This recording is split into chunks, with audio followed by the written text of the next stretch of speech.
Hello everybody, this video is going to be on how to start an audience-based digital business in 2026 and onward. First off, why an audience-based digital business? One, because my experience and a lot of people's experience when starting a business is that they wish they never started it. They just don't understand how many loops get opened and how many loops need to be closed from someone to come into your client funnel to then be sold something and then all the way till delivery, especially if you have a service business. There's just so many tasks to get done that to get customers to go through all this funnel for the bank, for the money to hit your bank, it's often a lot of overwhelm and being stuck in the middle. Why do I still have a glove on? Anyways, it's cold outside, and I forgot to take my glove off. Anyway, so when you start an audience-based or community-based business, I think I used the word audience, and I should have started with community-based business. There's a community of people with a like-minded interest that can benefit from each other, but really also you can create content for a community or building out. You can build an audience, and this practice, this style of business compounds.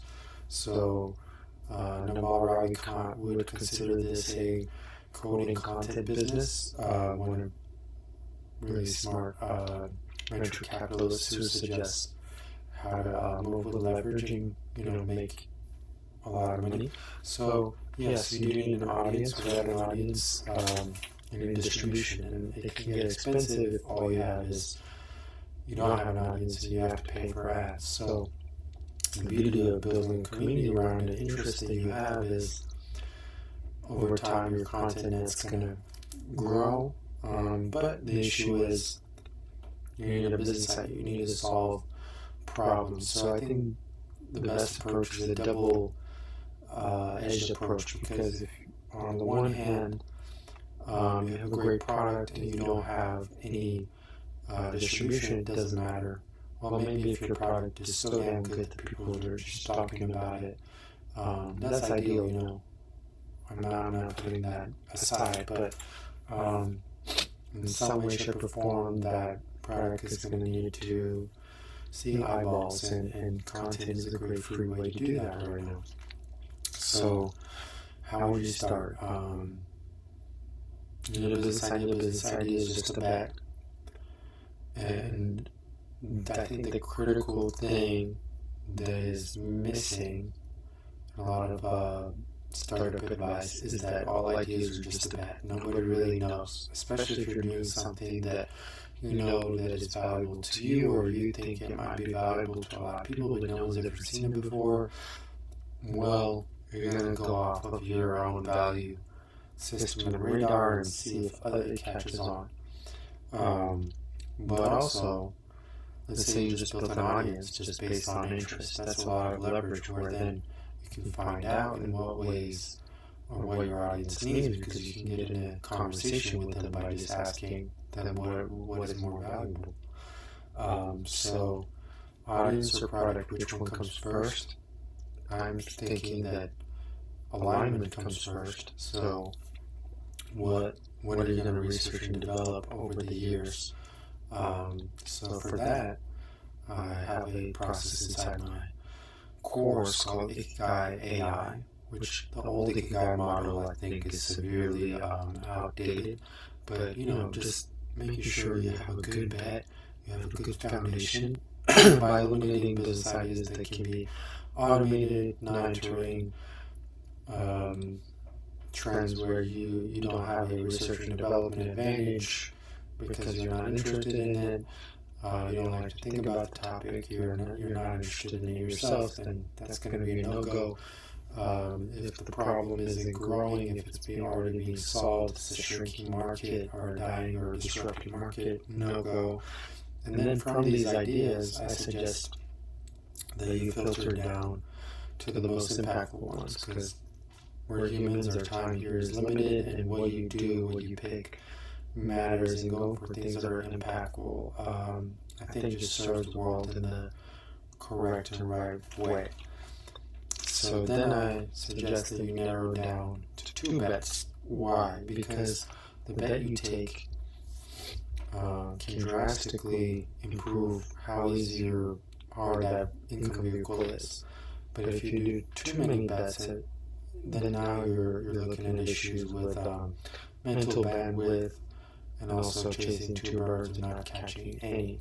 So there's a right balance, I think, of 2 projects where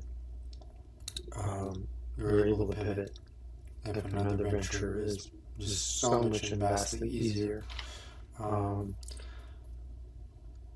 then, so you start with 2 ideas, and then I do suggest like creating a sales page up front of the initial bet, so the product as if it is existed. Now again, if we can't provide any, if we don't have a community, if we don't have an audience around it, it doesn't matter. So we just need to get started and do some tests and see if we can get to what I call base camp, where we're providing some free value and generating an audience. Before that comes, if you've never been a creator, the synthesizer stage. So everyone's so used to consuming. I want you to consume content within the area, consume similar content that you believe would sell your product, find what is good to you, and then synthesize that information, make your own, to get attention to your own product. So this is just a matter of being a good synthesizer of information and becoming a creator at level 1. The level beyond that's going to be doing a little bit more intelligently.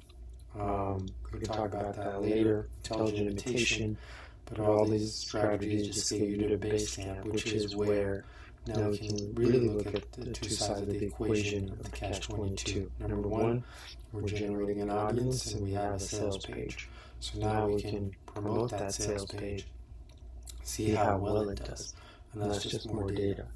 Now either 1, it's not going to sell, in which case we can tweak it and try to improve it, or use our generated audience to see what they do need and whether we can provide that.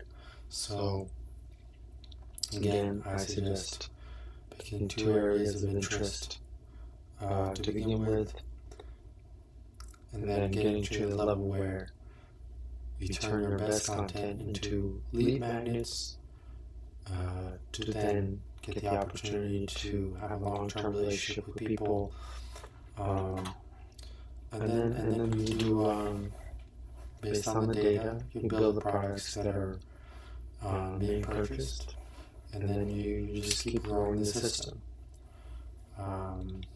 So I do have a course around this. It's called Time Bending Machines. It's all about doing more in less time and reimagining an income vehicle that works for you, that works within your interests. I think this model is going to work for everybody, especially Gen Z, because we have so much AI leverage. We're going to be able to create beautiful products and services with this type of education, and the beauty is you can execute this very fast with the right skills and right education, and iterate very fast while still saving most of your day to learn new things and have fun and pursue your interests, which is where a lot of the directionality on how you pick your 2 products is born, through exploring your curiosity. So the education of the future will be: you explore your curiosity, you synthesize what you learn, you see what you want to build for yourself, if there's anything, or improve the world based on what you're into to improve your experience, and then You use AI agents to test and validate the idea. You're open to validating more than one idea. You're open to pivoting. You're also focused with your efforts in terms of making an impact. And work doesn't define you. You get to provide scalable value easily. So I call this time vending machines. This is my course, timevendingmachines.com. Used to be called spiritual vending machines because these are spiritually aligned businesses that help you do what you want to do in the world. And that's why I built my school group, Agentic Entrepreneurs, because agency, the ability to decide what you want and then learn the education that has to do with getting there, that's not really taught.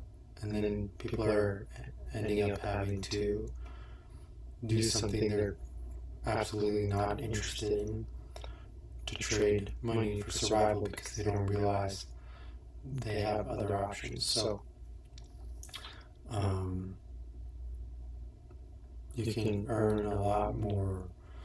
You can be a lot more useful when you're into what you're doing, when you believe in what you are, the solution that you're providing. If you're a user of your own product, it's a lot more easier to then signal the value.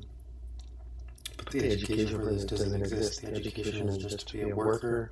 So inside my school group, Agentic Entrepreneurs, I help you with that mindset shift. I give you tools that do the work instead of you having to do the work. And I continually am improving my course, Time Vending Machines, so that if you're really serious about launching a business that is highly leveraged with AI, but also is highly aligned with your soul, and you want to find a business that really works for you, you're willing to try a few. I think this is one of the business models that are the easiest to start due to the way it's set up. So this is what I teach. Hope to see you there.